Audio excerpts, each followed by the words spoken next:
Olá, nós estamos para mais uma aula de escola dominical. Você é o nosso convidado, a nossa convidada para participar desse momento, né? Como nós temos falado, a igreja retomou os trabalhos presenciais, né, com todos os cuidados, distância, uso de máscara. Eu creio que em breve nós retomaremos a escola dominical, né? Uma vez que a gente tem visto aí que as escolas das redes públicas e privadas da nossa cidade estão retomando os trabalhos. A gente acredita que em breve aí retomaremos, vamos ter que criar aí a normativa, né, como que nós vamos fazer com as crianças, mas nós estamos trabalhando e orando nesse sentido. Por enquanto, o que nós estamos oferecendo é o virtual. Sei que não é a melhor forma, tem gente que me procura na igreja e fala: pastor, eu queria voltar logo. Eu também, mas a gente está fazendo as coisas com calma, né, com tranquilidade, pensando na vida e também acompanhando aí o que os pesquisadores, os cientistas, sobretudo os médicos, estão dizendo nesse momento. Por enquanto, o que temos presencial é o culto das 19 horas aos domingos e o estudo ao redor da mesa. Também você pode vir presencialmente para trabalhar conosco. E em todas as opções, todo o trabalho que nós vamos fazer, nós vamos oferecer o sistema online virtual. Por quê? Que nós temos que atender também aquelas pessoas que estão em suas casas, né, no distanciamento, seguindo aí as orientações. A gente quer que também essas e esses sejam edificados. Não vamos privilegiar um grupo da igreja e esquecer do outro. O trabalho nosso é tentar atender aí da melhor maneira possível toda a comunidade. Dado o aviso, vamos orar antes de iniciar a nossa aula, pedindo a iluminação do Senhor. Oremos. Senhor, nós estamos na Tua presença, vamos estudar o Teu santo livro, pedimos a Tua sabedoria, a sabedoria que vem do Teu Santo Espírito, que o Senhor esclareça em nossas mentes e corações aquilo que o Senhor quer do Teu povo, dos Teus filhos e filhas. Clamamos, ó Pai, por aqueles que necessitam, os que estão enfermos, necessitados. Coloque Tua mão santa e proteja, ó Pai, os Teus filhos e filhas. Nós clamamos e oramos em nome de Jesus. Amém, Senhor. Amém. Bem, hoje nós vamos falar sobre enfrentando crises de uma separação conjugal, né? Esse é um problema que está presente em nossas igrejas. Nós sofremos com isso. Não adianta dizer que o casal cristão, o homem e a mulher, né, o homem cristão, a mulher cristã, não enfrenta crises conjugais ou crise no seu casamento, problema. Todos temos essas crises. E hoje nós vamos tentar trabalhar essa perspectiva de como nós podemos melhorar os nossos relacionamentos, o nosso casamento. E o texto base para a nossa lição está lá no Evangelho segundo São Mateus, capítulo 19. Nós leremos do versículo 3 até o versículo 12, ou do terceiro versículo até o versículo de número 12. Vamos ler Mateus 19, do terceiro ao versículo 12. Diz assim: Vieram a ele alguns fariseus e o experimentavam, perguntando: é lícito ao marido repudiar a sua mulher por qualquer motivo? Então respondeu ele: não tendes lido que o Criador, desde o princípio, os fez homem e mulher, e que disse: por esta causa deixará o homem pai e mãe, e se unirá à sua mulher, tornando-se os dois uma só carne. De modo que já não são mais dois, porém uma só carne. Portanto, o que Deus ajuntou, não separe o homem. Replicaram-lhe: por que mandou então Moisés dar carta de divórcio e repudiar? Respondeu-lhe Jesus: por causa da dureza do vosso coração é que Moisés vos permitiu repudiar a vossa mulher. Entretanto, não foi assim desde o princípio. Eu, porém, vos digo que quem repudiar a sua mulher, não sendo por causa de relações sexuais ilícitas, e se casar com outra, comete adultério. E o que se casar com a repudiada, comete adultério. Disseram-lhe os discípulos: se essa é a condição do homem relativamente à sua mulher, não convém casar. Jesus, porém, lhe respondeu: nem todos são aptos para receber este conceito, mas apenas aqueles a quem é dado.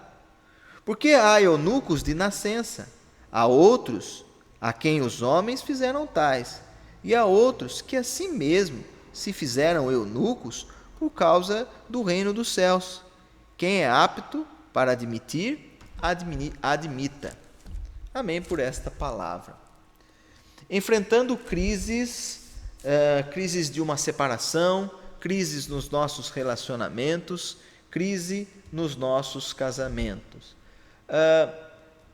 Vale destacar a importância que o Senhor Jesus dá para o casamento.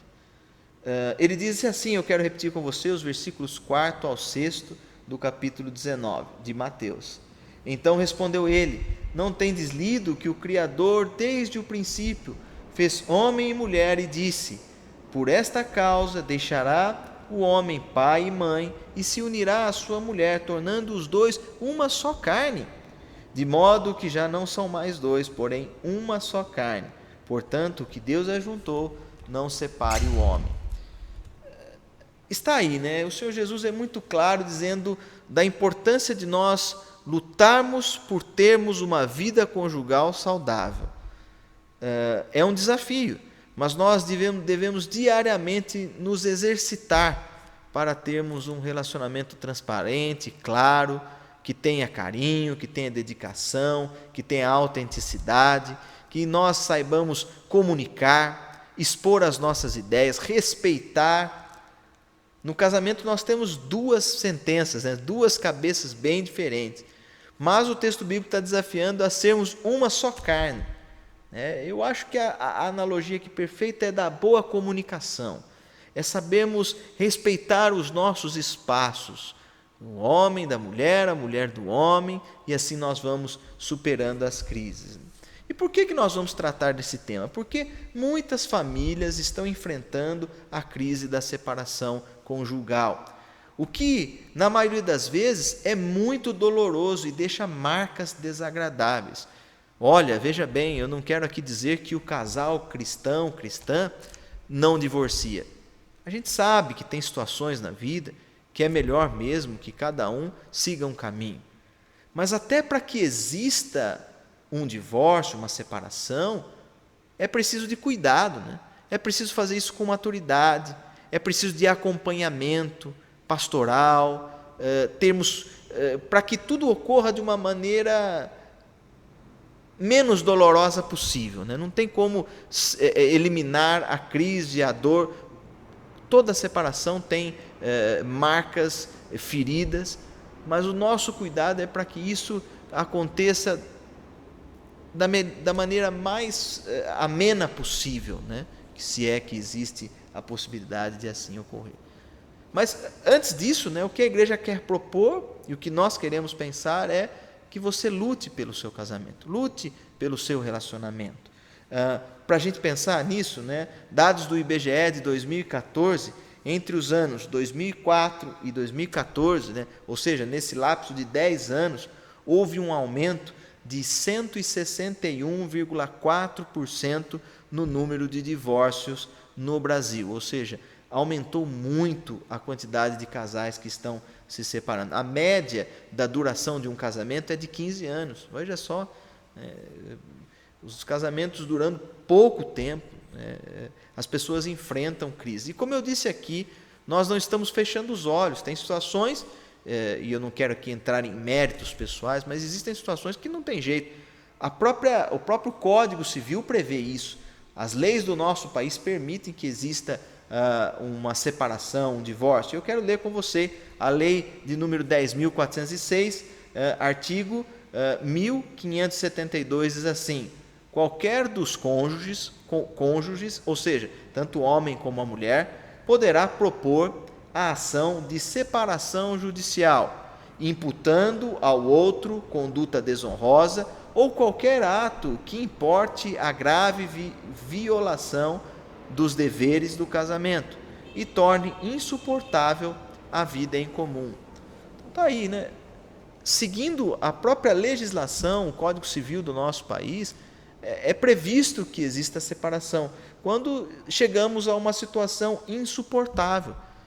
E eu quero aqui desmistificar, né? Pessoas que chegaram a essa situação, uma situação insuportável, onde só existem feridas e já tentaram outras formas de restauração, não conseguiu.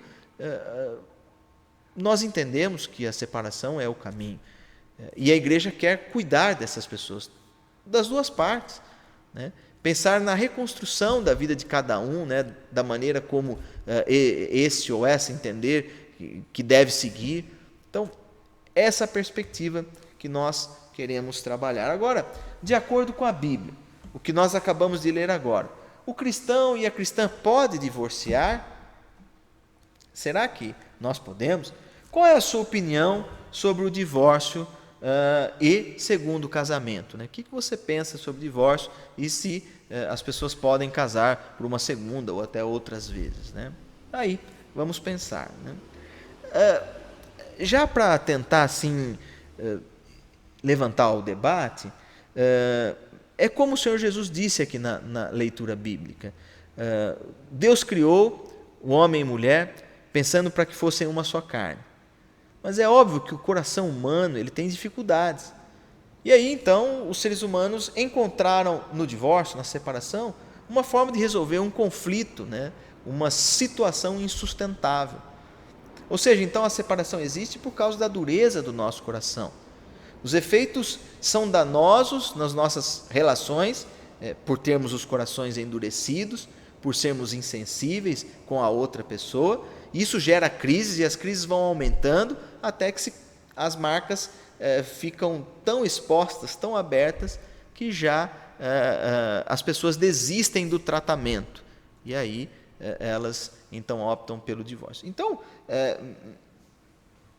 quando se chega a esse fim, as pessoas têm o direito de escolherem outros caminhos e, por que não dizer, até de reconstruírem as suas vidas. Eu acredito que as pessoas tenham o direito de reconstruir as suas vidas.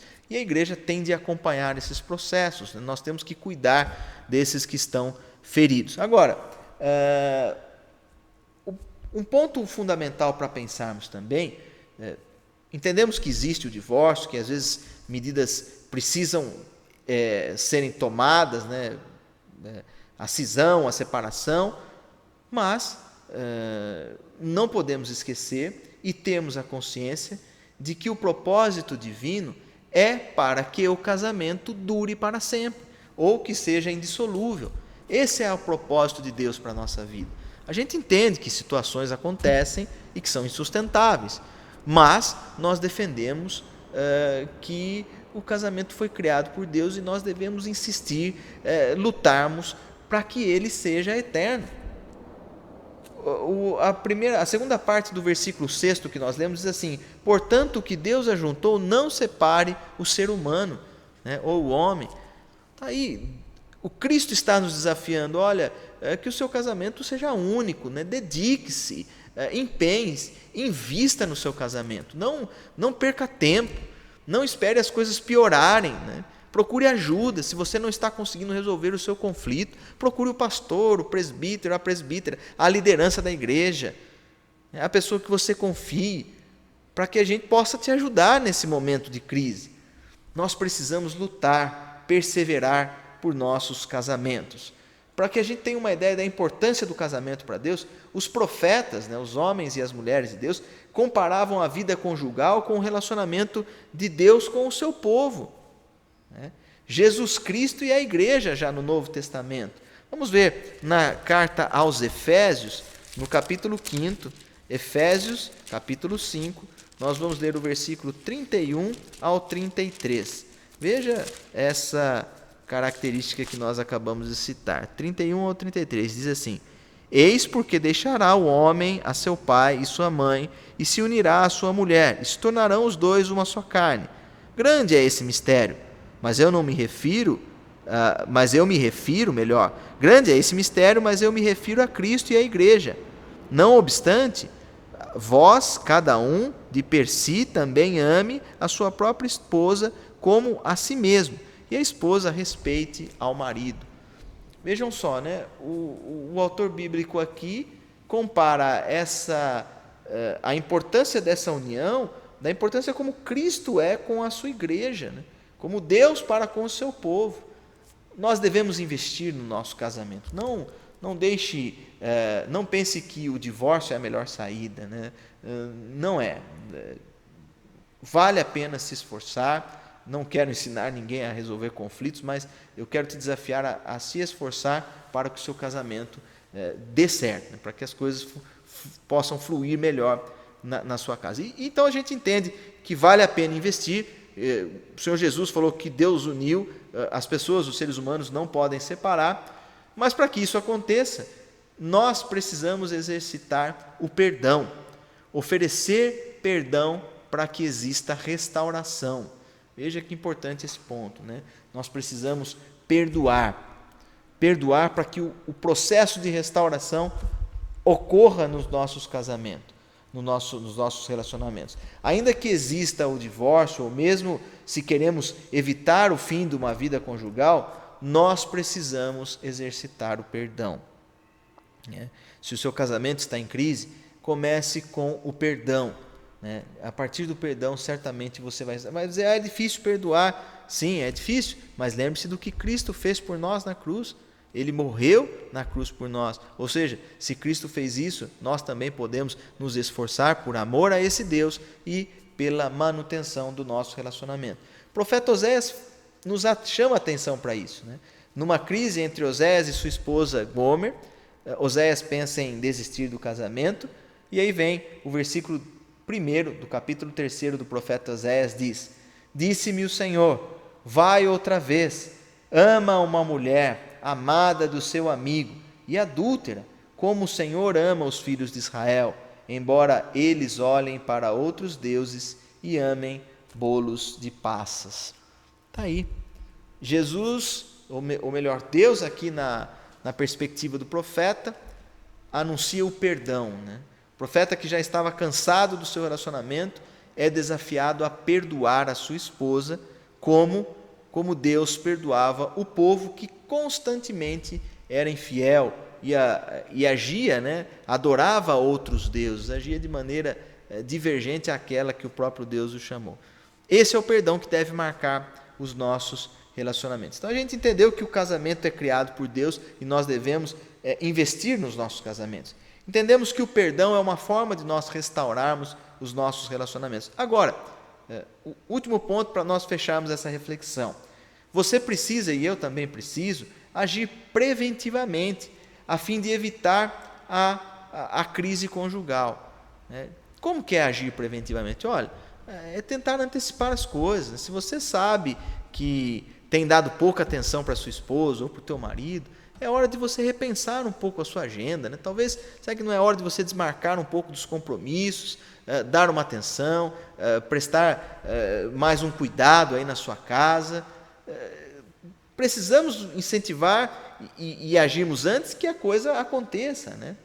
É muito importante que o casal esteja sempre buscando aperfeiçoar o relacionamento. E isso só acontece quando ocorre uma parceria, né? Uma ação de mão dupla. Os dois precisam incentivar, né? e agir preventivamente. Eu quero ler mais uma vez com você, Efésios, capítulo 5, versículo 28, diz assim: Assim também, maridos, devem amar a sua esposa como o próprio corpo. Quem ama a esposa, a si mesmo se ama. Aí, né? Quer cuidar de você, ame a sua esposa. Quer cuidar de você, mulher, cuide também do seu esposo. Isso é importante, né? Invista, né? Então fala assim, olha, eu não estou com problema no meu casamento, Lucas, tá bom? Mas então cuide para que problemas possam ser evitados aí no seu casamento. Concluindo esta nossa conversa, todos e todas nós devemos cuidar dos nossos casamentos. Aqueles e aquelas que porventura não estão mais casados e que estejam buscando e orando a Deus por um novo relacionamento, eles devem entender e crer que Deus abençoa sim a nova relação. Agora, é desafio, né? Você construir de outra maneira agora, né? Procurar aprender com os erros do passado e restaurar a sua vida a partir de agora, né? Se lá atrás você não deu tanto valor assim para a sua vida conjugal, procure agora investir mais tempo, né? Invista em prevenção, manutenção, cuide, né? Perdoe mais. Entenda que o casamento foi criado por Deus para não existir separação. Foi criado para que seja uma união eterna. E por isso vale investirmos nos cuidados. Olha, eu saio dessa conversa mais desafiado ainda para cuidar do meu relacionamento com a minha esposa. Espero que você também se sinta assim. Que você invista aí para que possamos ter casamentos saudáveis, famílias saudáveis e igreja saudável. Deus abençoe a todos vocês. Muito obrigado por participar conosco desta conversa. A paz do Senhor.